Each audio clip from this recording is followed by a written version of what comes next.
Today on Clear Your Clutter Inside and Out, we're talking about jump-starting clearing your physical clutter. Are you ready to take action on clearing stuff out of your home, but overwhelmed where to start? Does the thought of decluttering your possessions make you want to stop before you start? Desire to have an uncluttered space, but you want to do what's best for you, not what everyone else is doing?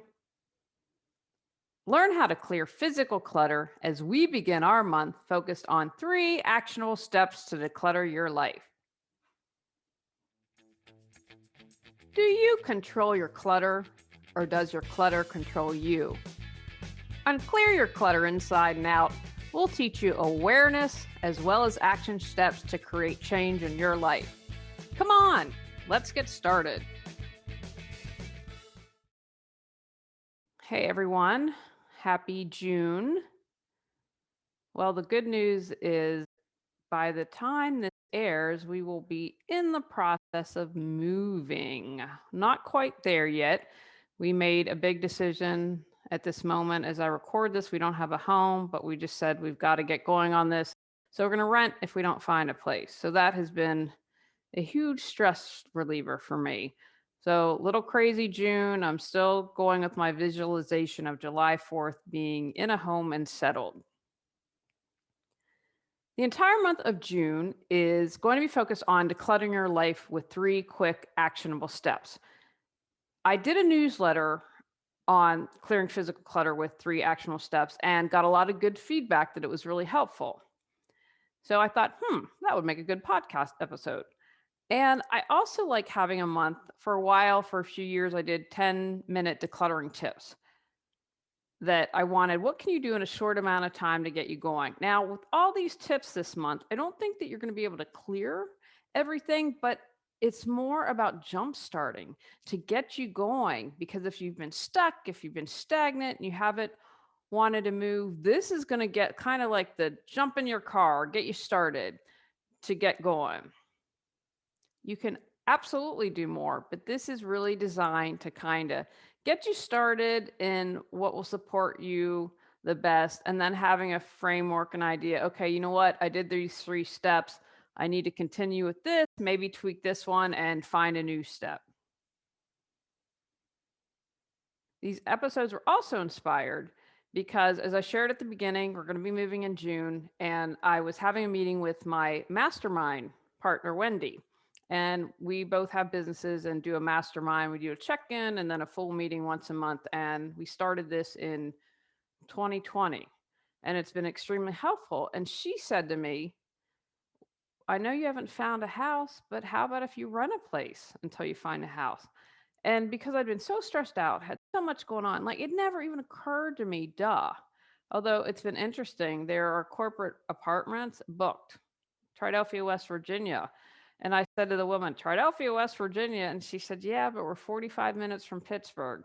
We're off the freeway. They're near a place called the Highlands, which basically, I think the Highlands probably has everything you need. And so, still in the process of doing that. It's going to work out. But when Wendy suggested that, that made me take action. That was what I needed to jumpstart to get going. And I believe when you commit, when you put the energy out there, then the universe, God, whatever your term is, steps up to conspire with you and to support you. So it was Wendy saying that and jump starting, and we're saying, okay, we have a date. We're going to trust the process and we'll get going. But it was an action that I could take, and also asking for support to get moving. So that's kind of what these are designed for and why they were inspired. Today, we're going to talk about physical clutter and 3 action steps to get started. There are obviously a lot of tips I can share. And throughout this episode and every episode this month, I really tried to think about what could easily get you going. What are 3 things that the majority of people would be able to do? I wanted to have easy steps that didn't have a lot of decision making, because sometimes when we have a lot of clutter, part of that's because we can't make a decision. I don't know if I shared this before. I know I shared it in my book. I used to be called the indecisive one in college. I never wanted to make a decision. Now, for me, that was because I was worried I'd make a mistake. And so I wanted these to kind of be easy peasy, not a lot of thinking, and that will get you started. I'm going to encourage you to get a journal or an app or something and write down your answers because this helps you get stuff done. If we think, oh, I mentally will do this, you might, but having it written down in some way, shape, or form tends to help. All right, let's get started. Quick, actionable tip number one: decide what's driving you crazy. If something's making you nuts, then there's more of a motivation to get it done. The boxes in the garage that you haven't looked at in years really aren't at the forefront of your mind. You put them in the garage most likely so you wouldn't have to deal with it. The garage can sometimes be called the land of indecision. If they're there, you're like, well, maybe I could get started on the boxes. However, not being able to find your keys in the morning, making you late for work and getting yelled at by your boss, or dropping your kid off late every day to school has a lot more urgency. Motivation is a big part of clearing clutter in your space or in your life. When something has a lot of urgency, we're more likely to take action and move forward. This is a pretty easy decision. What's driving you nuts? As I mentioned a moment ago, sometimes we get lost in the land of indecisiveness, and it's pretty easy to say, this is driving me crazy. It was driving me nuts not to fit in my fat jeans, so that motivated me to join Noom and get a smartwatch. I still have a road ahead of me, but I can get all my fat jeans now. What one thing can you do right now to determine where it's most important to start? Overwhelmed with stuff? Can't find what you need when you need it? Tired of wasting time and energy maintaining your mess? Longing for peace of mind? Get control of your clutter so your clutter doesn't control you. Reclaim time, money, sanity, and resources. Physical Got Clutter 365 journal prompts supports you in clearing your physical clutter. Free gift with purchase to support you even more in your journey to declutter your life. Quick, actionable tip number two: start decluttering when the time is right. If you try to clear clutter and you're not at your highest energy, it's an uphill battle. That would be true for anything. If you've had clutter for a while, the last thing you're going to want to do is try and deal with it when you don't have the most energy. It can have a huge impact when you're trying to go through everything and clear your clutter when you don't have a clear mind that's focused. If you're really tired in the mornings, don't declutter in the morning. You can usually save time because you're not going to take a break to get a snack or feel like every decision is whether or not you want to write the Declaration of Independence, right? And when we're fuzzy, every little thing can seem like a big deal. I can't tell you how many clients have been thrilled when we don't have to declutter and get organized first thing in the morning. Just about most times, I can work with what works best for the client. When they're able to do it at a time when they're feeling their best, they're more motivated and more likely to get it done.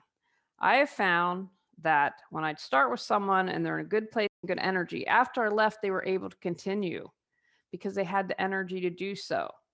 Remember, everything feeds off of everything. So if you're doing something at a good time for you and you start, that energizes you and gives you kind of a little push. You can go even further. Be amazed at how much tackling your more challenging stuff at the right time can make a huge difference.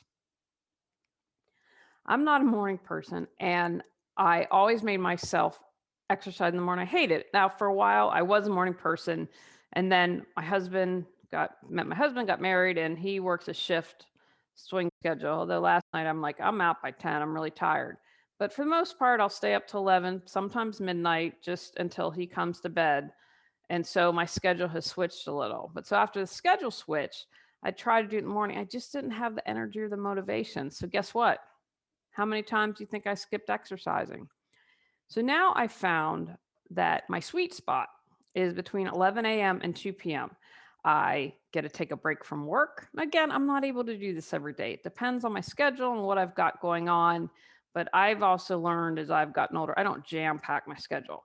So I usually get a break from work. I work up a little sweat. It clears my mind. I've been walking a lot in the neighborhood, so I have a lot of nature. And it keeps my brain from getting that afternoon slump of mushiness.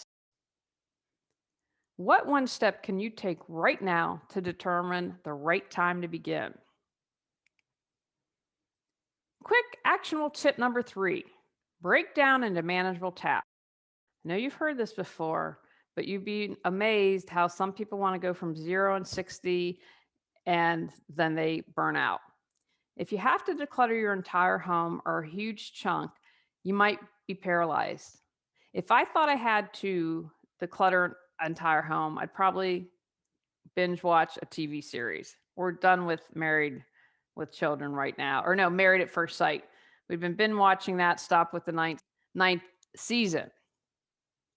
And just a side note about that, I think it is a really good show to watch because you can really see a relationship. Yeah, I think things are heightened for drama for TV, but we will use it and say, hey, what do you think of this? And how can I be a better spouse? So I highly recommend it. It's kind of not quite free marriage counseling, but you can, if you're paying attention and you have a partner, it's a good thing to practice on. People tend to have clutter overwhelm, and with good reason. When you break stuff down into manageable tasks, your to-do list is more likely to get to done. You feel a sense of accomplishment and pride, and you build your confident muscles. Every little positive action you take sets you up for success. I'm going to go with another health example again. This has really been on my mind lately. If I thought about my goal to lose 30 pounds this year, I'd sit down and eat a bag of chips. I would. I'm just keeping it real. Instead, I break down what I need to do in manageable tasks by day or week. So one day I'm going to plan the meals for the week. My next task is I write out the grocery list, and then another day I go to the store. I take it 1 week at a time. I write my water and my exercise. I have in my planner a little habit skills, and they've got little circles so I can write those and mark them off when I do them.